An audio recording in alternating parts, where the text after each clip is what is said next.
Value আছে, এখানে যেগুলোকে বলা অ্যাট্রিবিউট ভ্যালু। তো উত্তরটা তোমরা আসলে কিভাবে লিখবা? উত্তরটা তোমরা এভাবে লিখবা যে HTML এর যে এলিমেন্ট গুলো রয়েছে তাতে অতিরিক্ত তথ্য প্রকাশ করার জন্য যে পদ্ধতি ব্যবহার করা হয় তাকে অ্যাট্রিবিউট বলে। জাস্ট এটুকু লিখে দিলেন হয়ে যাবে। তারপরে খ নাম্বার আছে ওয়েবসাইট পাবলিশিং ব্যাখ্যা করো। তো তার আগে বলে রাখি, তোমরা যদি আমার এই চ্যানেল নতুন হয়ে থাকো তাহলে এখনই চ্যানেলটি সাবস্ক্রাইব করে দিবা এবং পাশে বেল আইকনটি অন করে দিবা, যাতে করে এরকম ভিডিও ছাড়ার সাথে সাথে তোমাদের নিকট ভিডিওগুলো পৌঁছে যায়। তো এখানে ওয়েবসাইট পাবলিশিং বলতে কি বোঝানো হয়? যখন আমরা একটা ওয়েব পেজ তৈরি করি HTML কোডিং বা জাভা কোড ইত্যাদি দিয়ে, তো আমরা এটা তৈরি করার পর আমাদের কম্পিউটারে রেখে দিলে তো এটা সারা বিশ্বে ছড়াবে না বা তুমি দেখতে পারবে না চাইলেই। এটাকে আমাদের কেন্দ্রীয় সার্ভারে রাখতে হবে বা হোস্টিং করতে হবে। এই হোস্টিংটাকেই পাবলিশিং বলে। সেখান থেকে আমাদের একটা ডোমেইন নেম কিনতে হবে, ডোমেইন নেম কেনার পর সেখানে জমা রাখতে হবে অর্থের বিনিময়ে, অর্থাৎ ভাড়া দিতে হবে আমাকে।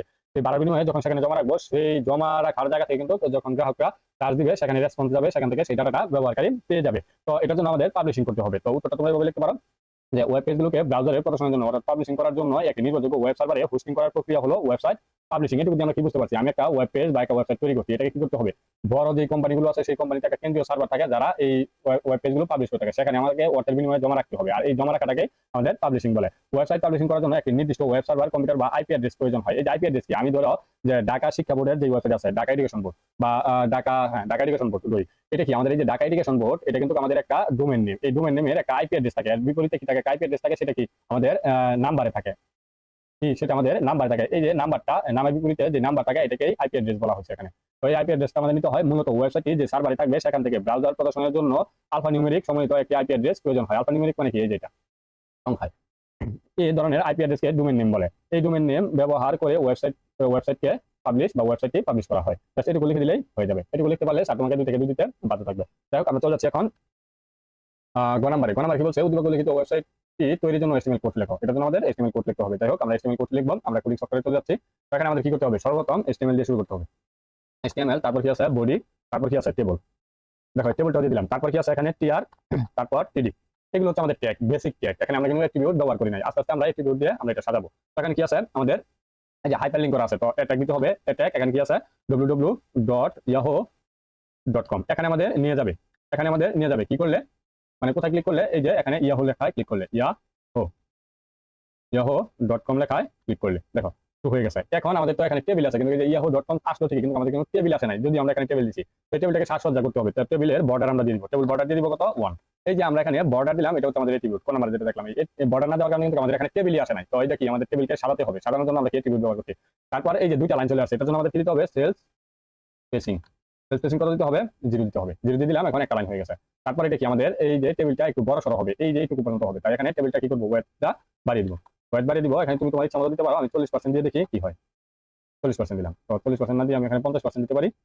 50%, দেখো এটুকু হয়ে গেছে। এখন আমাদের এই ইয়াহু লেখাটা কি মাঝে থাকবে, তাই এখানে টিডিটা কি দিব? অ্যালাইন সেন্টার দিয়ে দিব। সেন্টার দিয়ে দিলাম। দেখো মাঝে চলে আসে। এখন পর্যন্ত এখানে আমরা কোনো কাজ দেখতেছি না, তবে এখানে আরো কাজ আছে, সেটা আমরা দেখাবো যখন আমাদের সামনে সমস্যাটা চলে আসবে। তো এখান থেকে টিয়ার বন্ধ, এখান থেকে টিয়ার শুরু করলাম, এখানে টিয়ার শেষ করলাম। তারপর আবার টিয়ার শুরু করবো। টিয়ারের মধ্যে আমাদের কি আছে? এখানে এই যে এ বি সি এই লাইনটা আছে। তো এটা আমরা কি করবো? এখানে টিডিতে আমরা দিব। টিডিতে কি আছে? এ। এরপর এখানে আমরা সুপার অর্থাৎ সাব দিয়ে দিব। সাব দিয়ে আমরা বি দিব। তারপর আমরা এখানে আবার সাব দিয়ে, দেখো এখানে বুঝার কিন্তু অনেক কিছু আছে। সাব দিয়ে এখানে সি দিব। দেখো হয়ে গেছে। কিন্তু এখানে কি এই যে পিটা যদি পি এর গুলটা উপরে আছে, মানে কি যে এর উপরে বি বসবে, তারপর এই বি এর উপরে আবার সি বসবে, তারপর এই সাবটা বন্ধ করবো, তারপর এই সাবটা বন্ধ করবো। দুইটা সাব আমাদের বন্ধ হবে। তো এখানে আরেকটা সাব আমাদের বন্ধ হবে। সাব আরেকটা বন্ধ হবে। দেখো বন্ধ করে দিলাম। এখন টিডিটা কিন্তু এখানে চলে আসছে। তারপর আরেকটা টিডি আছে। টিডির ভিতরে কি আছে? আমাদের ইমেজটা আছে। তো এখানে ইমেজটা আমরা দিয়ে দিব।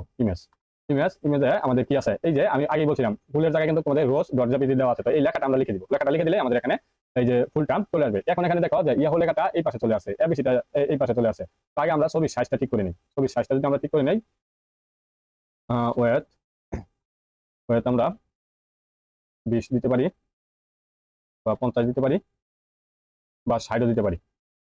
তো আমরা 60 দিয়ে দিলাম। আচ্ছা যাই হোক, এখন দেখো এই লেখাগুলো কিন্তু সাইডে চলে আসছে। কোথায় চলে আসছে? সাইডে চলে আসছে, তাই তো? তো এই যে এখানে এই যে ইয়াহু লেখাটা এই পাশে চলে আসছে, দুইটার মাঝে থাকার কথা এখানে। তো এই যে ইয়াহু যেখানে আছে সেখানে আমাদের কি করতে হবে? এখানে এটাকে আমাদের এই যে দুইটা কলাম ভেঙে একটা হয়েছে এটা দেখে দিতে হবে। তো এখানে আমরা কোল স্প্যান 2 দিয়ে দিব। এখন দেখো দুইটা একটা হয়ে গেছে। তারপর আমাদের এখানে যেটা করতে হবে, এই যে এই লেখাগুলো সবগুলো কি মাঝে থাকবে। তো যদি এখানে সব লেখা মাঝে থাকে, তাহলে এই যে টিআরে আমরা অ্যালাইন দিয়ে দিতে পারি। টিআরে দিলে আমাদের এই টিডি দুইটাই মাঝে চলে আসবে। তাই এখানে আমরা অ্যালাইন সেন্টার দিয়ে দিব। সেন্টার দিয়ে দিলাম। এখন দেখো দুইটাই মাঝে চলে গেছে। এখন এটার মতো তো হয় নাই, 50-50 হয় নাই। তো এই যে এখানে আমরা 50 দিয়ে দিব। 50 না হলে আমরা এখানে 30 দিয়ে দিতে পারি। 30 দিতে পারি। 30 না হলে আমরা 25 দিতে পারি। যাতে আমাদের যেটা দিয়ে আমাদের সঠিক হবে সেটাই আমরা দিয়ে দিব। তো এখানে আমরা এটা 25 না দিয়ে 20 দিতে পারি, আমরা এখানে 15 দিতে পারি, যতক্ষণ না মিলবে। এখন দেখেন যে মোটামুটি একটা মিলে গেছে। এগুলো কোনো ফ্যাক্ট না, আপনি যেভাবে খুশি সেভাবে দিতে পারেন, এটা কোনো ফ্যাক্টই না। তো এটা এখানে দিয়ে দিলাম, তারপর টিয়ার বন্ধ এখানে। তো এখানেও আরেকটা ভুল হয়েছে, সেটাও আমরা সংশোধন করবো। দেখেন এখানেও একটা ভুল হয়েছে, সেটাও আমরা সংশোধন করবো। কিভাবে করবো? যখন আমাদের সমস্যাটা আসবে তখনই আমরা দেখবো। তো এখানে টিয়ার বন্ধ, এটুকু পর্যন্ত হয়েছে টিয়ার বন্ধ, তারপর আবার টিয়ার শুরু হবে এখানে, এখানে আরেকটি টিয়ার শুরু হবে এই যে লাইনের জন্য। তো টিয়ারের মধ্যে আমাদের থাকবে টিডি, টিডির মধ্যে আমাদের কি আছে?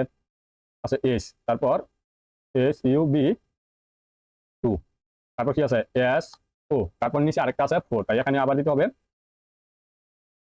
আচ্ছা, এস ইউ পি এর বাইরে আছে, তারপর এস ও, তারপর এস ইউ বি, এখানে আছে 4। তো এখানে সাব বন্ধ হয়েছে, সাব বন্ধ হয়েছে। হ্যাঁ, এখন টোটাল ঠিকঠাক আছে। এখন দেখো যে এই দুইটা একটা হয় নাই, দুইটা কিন্তু আবার আলাদা আলাদা হয়ে গেছে। তো এখানে দুইটা ভেঙে দিতে হবে রুসের জায়গায়। তো রুসের এখানে যে টিডি আমাদের রুস পেন আছে, রুস পেন দিয়ে আমরা 2 দিয়ে দিলে দুইটা একটা হয়ে যাবে। এখন আমরা এখানে এটা 40% দিয়ে দিই। এখন দেখেন যে মিলে গেছে, এটা 40 করে দিব। এখন দেখেন মিলে গেছে। এই যে সমস্যাগুলো আমরা বারবার কি আসলে খাতা কলমের মাধ্যমে করলে চেক দিতে পারতাম, কখনোই চেক দিতে পারতাম না। এখন দেখেন এটা কিন্তু ঠিকঠাক হয়ে গেছে। এখন এটা আমরা যদি এখানে কোনো কিছু বুঝতে অসুবিধা হয় অবশ্যই কমেন্টে জানিয়ে দিবেন। কিন্তু যেখানে যে সমস্যাটা আছে সমস্যাটা দেখে দেখে আমি এখানে সমাধান করছি। তারপরে যে টিয়ার বন্ধ হয়েছে, টেবিল বন্ধ হয়েছে, বডি বন্ধ হয়েছে, স্টিমেল বন্ধ হয়েছে, এগুলো হচ্ছে কোডিং এ অটোমেটিক বন্ধ হয়ে গেছে। তো এখানে যে সমস্যাগুলি হোক না কেন সেটা ধরা পড়বে। এখানে আমরা আউটপুট দেখে বুঝতে পারবো যে আমাদের কোডিংটা হচ্ছে না, আমরা সেটা সঠিকভাবে করে নিতে পারবো। যাই হোক, এখন আমরা এখানে দেখবো খাতায় কিভাবে লিখবো। তো এখানে এভাবে লিখবো, উদ্দীপকে লিখবো ওয়েবসাইটটি তৈরির জন্য HTML কোড লেখা হলো। তো এখানে HTML শুরু করবো, বডি শুরু করবো, টেবিল শুরু করবো, এই যে বর্ডার 1 দিব, সেল স্পেসিং দিব, ওয়েট 50% দিব। এটা কেন দিব সেটা আমি কিন্তু কোডিং সফটওয়্যারের মাধ্যমে দেখিয়েছি। তারপর টিয়ারের মধ্যে আমাদের কি আছে? টিডি এই যে দুইটা কলাম কিন্তু ভেঙে দেওয়া হয়েছে। দুইটা কলাম কি হয়েছে? ভেঙে দেওয়া হয়েছে। দুইটা কলাম ভেঙে দেওয়ার কারণে এখানে 2 দেওয়া হয়েছে, আর লেখাটা কোথায় আছে? মাঝে আছে, একেবারে মাঝে আছে, তাই এখানে দেওয়া হয়েছে অ্যালাইন সেন্টার। তারপর এটা কি হাইপারলিংক করা আছে। তো হাইপারলিংকটা কোথায় যাবে? www.yahoo.com। এখানে আমাদের এই অ্যাড্রেসে আমাদের এখানে ক্লিক করলে যাবে, তাই এখানে লিখে দিলাম। আর এখানে লেখাটা দেখা যাচ্ছে কি সেটা আমরা এখানে দিয়ে দিব yahoo.com। তারপরে যে অ্যাটাক বন্ধ, এই যে অ্যাটাক বন্ধ, তারপরে টিডি বন্ধ। দেখো বুঝতে পারছো কিনা এই লাইনটা? আশা করি তোমরা বুঝতে পারছো। তারপর আমাদের টিয়ারটাও বন্ধ হবে, টিয়ার বন্ধ। তারপর আবার এখান থেকে টিয়ারটা শুরু হবে, টিয়ার শুরু হবে। এই যে এই লেখাটাও মাঝে আছে আর এই ছবিটাও মাঝে আছে, তাই আমাদের একেবারে অ্যালাইন সেন্টার দিয়ে দিছি। তারপর আমাদের টিডি শুরু করতে হবে। টিডির মধ্যে আমাদের এই যে এ আছে, এটা দিয়ে দিব। তারপর সাব বি, সাব সি, তারপর দুটো সাব এখানে বন্ধ, তারপর টিডি। তারপর আমাদের আরেকটা টিডি শুরু হবে। সেখানে আমাদের এই যে দুইটা রো ভাঙা আছে, দুইটা রো, একটা এই দুইটা রো ভাঙা আছে। তো রো স্প্যান কত? 2। এখানে কি আছে? ইমেজ দেওয়া আছে। তো ইমেজ এসআরসি, এই ইমেজটা কি নামে আমার কম্পিউটারে আছে? এই যে rose.jpg। কোথায় আছে এটা যদি আমি দেখাতে চাই তোমাদের, তাহলে তোমরা আরো বিষয়টা ক্লিয়ার হয়ে যাবে। এই যে এখানে আমার কম্পিউটারে একটা ফাইলে এই ছবিটা দেওয়া আছে, এখান থেকে ছবিটা কিন্তু ওয়েবসাইট নিছে, বা আমার HTML কোড যেখানে করছি সেখানে নিছি। তো তারপর ইমেজটার সাইজ ওয়েট দিয়ে দিব 40%। তারপর টিডিটা বন্ধ। টিডি বন্ধ হলে এখন আমাদের টিয়ারটাও বন্ধ হয়ে যাবে। টিয়ারটা কি হয়েছে? এখানে বন্ধ হয়েছে। তারপর আমাদের এখানে আরেকটা টিয়ার শুরু করতে হবে। তো টিয়ার শুরু করলাম, তারপর টিডি। এই যে টিডি কিন্তু যেখানে আছে ডিফল্টে আছে, এখানে সেন্টার ডানে বামে ইত্যাদি দেখানোর দরকার নাই। তো এখানে কি আছে? এস, তারপর সাব 2, এই যে 2 এর জন্য সাব 2, তারপর এই সাব বন্ধ, তারপর এস ও আছে, এই এস ও দিলাম। তারপরে যেখানে নিচে 4 আছে, তাই এখানে আবার সাব 4, সাব বন্ধ, তারপর টিডি বন্ধ, তারপর কি? টিয়ার বন্ধ। টিয়ার বন্ধ হলে এখন এই টেবিল বন্ধ হবে, টেবিল বন্ধ, তারপর বডি বন্ধ, তারপর HTML বন্ধ। আশা করি তোমরা এই নাম্বারটার উত্তর বুঝতে পারছো। তারপর যদি কোনো কিছু বুঝতে অসুবিধা হয় তাহলে অবশ্যই কমেন্ট জানিয়ে দিবা, আমি সর্বোচ্চ চেষ্টা করবো তোমাদের বুঝিয়ে দেওয়ার জন্য। এখন নাম্বার কি বলছে? টেবিলের প্রথম সারির উপাদান। এই যে প্রথম সারির উপাদান কোনটা? এটা হচ্ছে প্রথম সারির উপাদান। তো এটা হচ্ছে প্রথম সারির উপাদান। যদি এখানে দেখাই, ইয়াহুটা হচ্ছে প্রথম সারির উপাদান। আর এখানে তারপর কি বলছে? দ্বিতীয় সারির দ্বিতীয় উপাদান। দ্বিতীয় সারির দ্বিতীয় উপাদান হচ্ছে এই যে গোলাপ ফুলটা, অর্থাৎ রোজটা। এই যেটা, এই দুইটার কথা বলছেন। সংশ্লিষ্ট ট্যাগ দ্বয়ের গঠন লেখো। এই দুইটা ট্যাগ, যে ট্যাগ আমরা ব্যবহার করছি, এই ট্যাগের গঠন লিখতে হবে। এই যে প্রথম সারির এই যে এইটুকু, এই ট্যাগটা, এই ট্যাগের কথা বলছে। আর দ্বিতীয় ট্যাগের আমাদের এই যে ইমেজ এসআরসি, এই যে এইটুকুর কথা বলছে। জাস্ট এখানে এটা আর এখানে এটা গঠন লেখো এবং তাদের গুরুত্ব বিশ্লেষণ করো, এটুকু বলছে। আচ্ছা, যাই হোক, আমরা এভাবে লিখবো যে উদ্দীপকের প্রথম সারিতে অ্যাঙ্কর ট্যাগ এ, অর্থাৎ ট্যাগটা হচ্ছে এ ব্যবহৃত হয়েছে। দ্বিতীয় সারিতে ইমেজ ট্যাগ ব্যবহৃত হয়েছে। নিচে এদের গঠন ও গুরুত্ব বিশ্লেষণ করা হলো। দেখো গঠনটা কি আছে? এ হার্ট। এখানে আমরা যেখানে যাবো সেটা লিঙ্কটা এখানে দিছি। কোথায়? www.yahoo.com। এই লিঙ্কটা দিছি। আর লিঙ্ক টেক্সট আমাদের এখানে যেটা লেখা থাকবে সেটা আমরা এখানে দিয়ে দিব। তারপরে এটা বন্ধ হবে। তো এটা কি কাজ করে? অন্য যে কোনো ওয়েবসাইটের তথ্য হাইপারলিংকের মাধ্যমে সংযুক্ত করে সহজেই দেখানো যায়। ধরো অন্য কোনো ওয়েবসাইটের তথ্য আমার ওয়েবসাইটে দিব। আমারটা ধরো এডুকেশন 2024 নামে একটি ওয়েবসাইট খুলছি। এই ওয়েবসাইটে আমি ঢাকা বোর্ডের লিঙ্কটা দিয়ে দিব। অর্থাৎ আমার এই ওয়েবসাইটে ঢুকে হোম পেজ থেকে ঢাকা বোর্ডের ওয়েবসাইটে যেতে পারবে শিক্ষার্থীরা। এই যে ঢাকা বোর্ডের ওয়েবসাইটের অ্যাড্রেসটা কিন্তু আমি এই যে এখানে দিব, আর এখানে লিখে দিব এটা ঢাকা ওয়েবসাইটের লিঙ্ক। এটা এইটার মাধ্যমে কিন্তু একটা ওয়েবসাইট থেকে আরেকটা ওয়েবসাইটে, একটা পেজ থেকে আরেকটা পেজে, শুধু এটা না, একটা ওয়েবসাইট তৈরি করতে গেলে একটা ওয়েবসাইটে যদি অনেকগুলো পেজ থাকে, এক পেজ থেকে আরেক পেজে যেতে চাইলেও এই হাইপারলিংকটা ব্যবহার করা হয়। এগুলো হচ্ছে এর গুরুত্ব। তারপর কি আছে? Image source URL. তো এই যে ইউআরএলটা হচ্ছে ইমেজ যেখানে আছে, যে নামে আছে সেটা ঠিকানাটা দিতে হবে আর কি। তো এই ওয়েবসাইটে প্রায় বিভিন্ন ধরনের ছবি সংযুক্ত করতে হয়, তখন এই ইমেজ ট্যাগের মাধ্যমে ওয়েবসাইটে সকল ধরনের ছবি সংযুক্ত করা যায়। তো এই ছিল আসলে উত্তর। খুবই ছোট একটা প্রশ্ন ছিল, সহজ একটা প্রশ্ন ছিল। যদি তোমরা বুঝতে পারো তাহলে সহজে উত্তর করতে পারবে, আর বুঝতে না পারলে কোনোভাবেই তোমরা ভালোভাবে আর উত্তরগুলো করতে পারবে না। তাই আমাদের এই চ্যানেলের ভিডিওগুলো দেখার গুরুত্ব অপরিসীম। তাই সহজেই তোমরা এই ভিডিওগুলো পেয়ে যাবা। এই ভিডিও ডিসক্রিপশনে প্রয়োজনীয় বন্ধুদের কাছে শেয়ার করে দিবা, যাতে করে তারাও উপকৃত হয়। তো ভিডিও থেকে শেষ পর্যন্ত দেখার জন্য তোমাদের অসংখ্য ধন্যবাদ। আসসালামু আলাইকুম।